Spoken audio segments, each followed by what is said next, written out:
Well, few thought the war would last this long, but in just a few days, it will have been 3 years since the beginning of Russia's full-scale invasion of Ukraine. The war of attrition has undeniably taken a heavy toll on both sides, but the situation today looks much different than it did 2 years ago, for example, when Washington-led Western support for Kyiv still seemed unshakable. Well, as the Trump administration pursues a peace plan with Russia in the Middle East, an end to the war on Ukraine's terms seems further off than ever.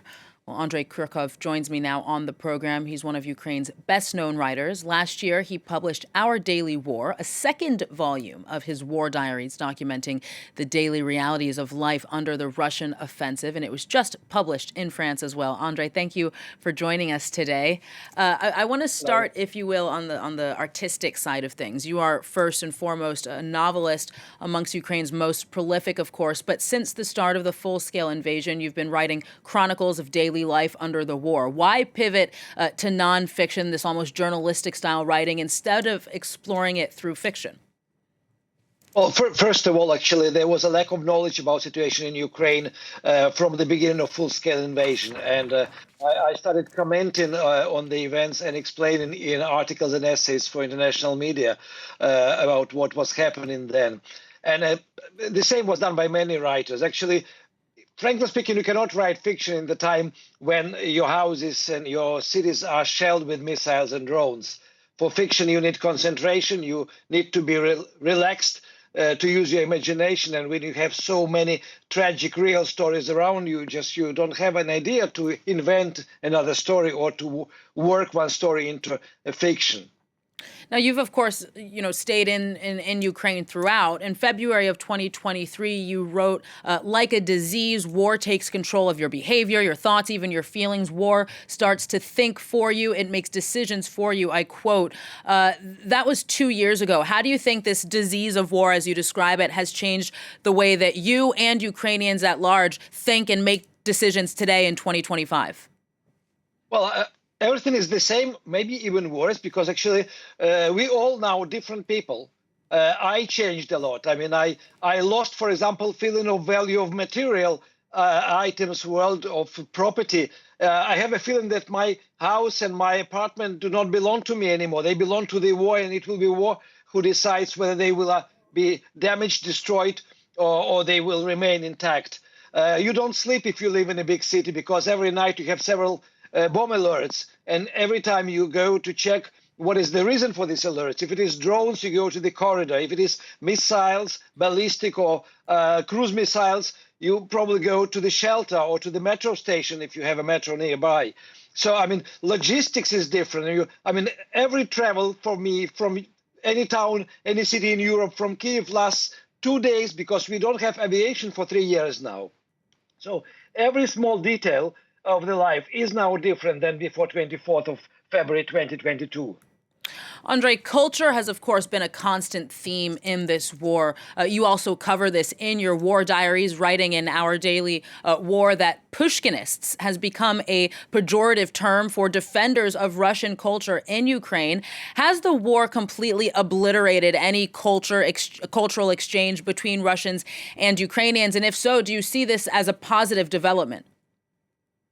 It's an unavoidable development, actually. There was no cultural contact practically between Russia and Ukraine from 2014, from the beginning of the war, because actually the war started with the annexation of Crimea, with the occupation of part of Donbass. And this was actually the crucial moment. And now Ukrainians hate everything Russian. I mean, there are Ukrainians who are indifferent, but generally, I don't believe anybody is interested now to find out what are Russian writers writing or what the music is composed by Russian composers. And actually, Ukrainian refugees, who are 7 million in the world, they get upset every time they see posters of Tchaikovsky's ballet performed in one theater, or a choir of Don Cossacks performing in another place. So, I mean, like, the culture is, Russian culture became the instrument of the war. And actually, portraits of Pushkin, of Tolstoy and Dostoevsky were used in anti-Ukrainian propaganda. And the fences around destroyed Mariupol theater were decorated with the quotations and portraits of classical Russian writers. So it will take probably one generation at least before Ukrainians can just look without indignation, without anger at these portraits. You touched upon this earlier, but I want to know how you think the war in Ukraine has affected Ukraine's cultural space. Has there been a proliferation of work, not only from writers? You talked earlier, of course, about how difficult it is for fiction writers to do that in the middle of a war. But what about other artists? Do you think that the war has caused somewhat of a creative drought? Well, I mean, we have a huge void because of the war. We have more than 1,000 representatives of Ukrainian culture killed on the front lines or by bombs. More than 100 poets and writers are killed. One was executed, actually, by Russians near Kharkiv, Volodymyr Vakulenko, who wrote for children. So, in fact, actually, we will have a gap in the history of Ukrainian culture. Definitely 3 years long, but maybe much longer. It's been, of course, nearly 3 years, as I mentioned earlier, since the start of the full-scale war. Do you see a sense of generalized war fatigue? How is this affecting the morale of soldiers and even the morale of civilians as well? Well, I think people are more traumatized than tired. They are irritated. Sometimes they are irritated by Ukrainian politicians who say something not very reasonable. Now they are irritated by Trump's statements and by the expectations of this deal that is imposed on Ukraine by Russia and America, who seems to be together now. But of course, I mean, everybody wants the war to stop, but majority of Ukrainians don't want to accept the terms of Putin. And he wants capitulation of Ukraine. He wants more of Ukrainian territory, which is still under control of Ukrainian government.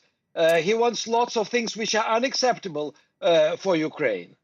In reading your chronicles about the war and your views on what sets Russians and Ukrainians apart, I get the impression that Ukraine remains extremely unified, largely pro-democracy, attached to political freedoms, open to deepening ties with a liberal West. But as this war does drag on, have you seen any major societal or political divisions grow amongst Ukrainians themselves?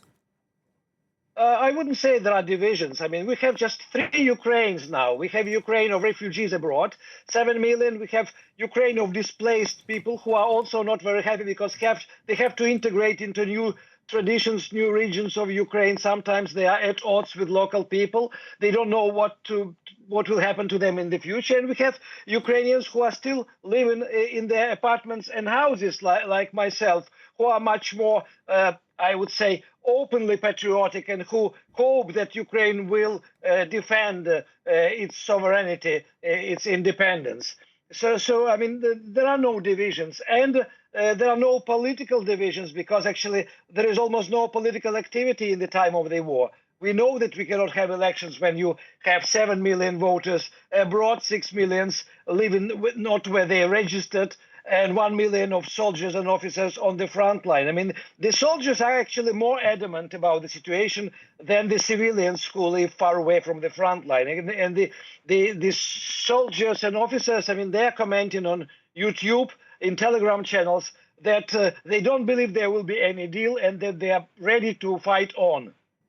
We're going to come back to you very shortly in just a couple of minutes, Andrey. But before we do, I want to stay on this theme of divisions because the war in Ukraine has undeniably created some widening fractures among EU nations, as you'll see in this report by Emerald Maxwell. It's the second emergency meeting this week, convened by the French president on Ukraine, after he hosted key European leaders on Monday. This time, NATO members Norway and Canada have been invited, as well as European Union countries like Romania and the Baltic states, some of whom share borders with Russia or Ukraine. On Monday, Emmanuel Macron appeared open, along with Britain, to the idea of sending forces to Ukraine, but only in the most limited fashion and away from conflict zones. France is not preparing to send ground troops as belligerents in a conflict to the front line. We're all concerned that a simple ceasefire in Ukraine would not resolve the conflict in any way. What will resolve it is full and complete peace with security, economic and political conditions for Ukraine over the long term. In other words, to establish precise conditions for a possible ceasefire in Ukraine, defining, for instance, whether military experts or a UN-led peacekeeping mission should be sent in. And for this, Emmanuel Macron, like Britain, is counting on the backing of the United States. I'm prepared to consider committing British forces on the ground alongside others if there is a lasting peace agreement. But there must be a US backstop, because a US security guarantee is the only way to effectively deter Russia from attacking Ukraine again. European leaders are wary of showing a united front after being blindsided by the lightning rapprochement between Washington and Moscow, whose foreign ministers held their first face-to-face meeting on Tuesday since before Russia's February 2022 invasion. We'll turn back to you now, Andrey Kurkov. If you just heard that report there, I want to know what you make of this, the inability of the European Union to really come out with a unified stance. What are the consequences on this conflict for Ukrainians? Well, it's a very difficult situation because, of course, I mean, if America is out, and Europe was already split. European Union was split, and there were countries which were against continuation of the military help to Ukraine. I mean, Hungary was never helping Ukraine and was criticizing Ukraine. Slovakia, after the change of government, became more pro-Russian than before. The Greek communists are blocking the roads when there are trucks with ammunition for Ukraine leaving the factories. So, I mean, it's a very difficult situation, but I hope that now European Union understands that they should develop a new common strategy. They should understand how to survive without looking at US and thinking about US influence on the world situation. Once the war is over, Andrey, I want to know how you think Ukraine might fit into the larger shift that we're seeing happening not only across the Atlantic, but also in Europe. The far right is gaining in popularity from the U.S., Hungary, Italy, Austria, Germany, here in France as well. You mentioned kind of anti-Ukrainian policies, so to speak, from three nations as well in your response. If Kyiv is to get closer to Europe, which Europe do you think that a post-war Ukraine is likely to align with? Well, actually, I mean, Ukraine and the war in Ukraine reminded Europe the value of democracy. Because before that, for European Union, profits from China, from Russia were more important than democratical principles. And actually, Angela Merkel was signing new contracts with Putin already after annexation of Crimea and after the beginning of the war in Donbass. So I hope that Ukraine, after the war, can be a good contribution in the sense that Ukraine will promote and will remind again the values of human rights, of democracy, of rule of law. Ukraine needs also help from the European Union in order to reform itself and to become an equal, not in economical way, but actually in moral way, in political way. But I think actually Ukraine will win definitely from membership in the European Union, and European Union will find it useful to have Ukraine on its side, inside the European structure. Last November, Andrey, you wrote in the New York Times that Ukraine was running out of optimists following the election of Donald Trump. And of course, what was at the time mostly speculation about his plan to privilege Vladimir Putin's terms for ending the war. Now that we've seen this confirmed, we've also seen Donald Trump float some pretty surprising proposals to end the war in Ukraine, including Ukraine giving up to 50% of revenues from some of its most critical resources. Are you still feeling the same way? Are there any optimists left in Ukraine? I'm sure there are optimists, but not about the situation with Trump and Putin. And actually, the conversation on the telephone between Trump and Putin sounded like conversation between two business partners and old friends who want to remove an obstacle in order to restore the relationship and the trade. And this obstacle is called Ukraine. So, I mean, there is not much ground for optimism if we talk about possible peace deal and actually negotiations which are conducted without participation of Europe and Ukraine. But again, the statements of European leaders, also President Macron, they give hope to Ukraine. And actually, I think sooner or later, Europe will be again playing major role in the destiny of Ukraine and in this solving of this conflict. As a final question for you, what do you think a realistic peace agreement would look like then, given the situation as it is now, with the position from the White House, with the current indecisiveness from the European Union? By realistic, I mean something that both Russia and Ukraine are likely to accept in the long term. It would be probably a temporary agreement about frozen of the front line and return of parts of Ukrainian land occupied by Russians, and postponing the decision on some other issues for later, for the time 10 years later or 5 years later.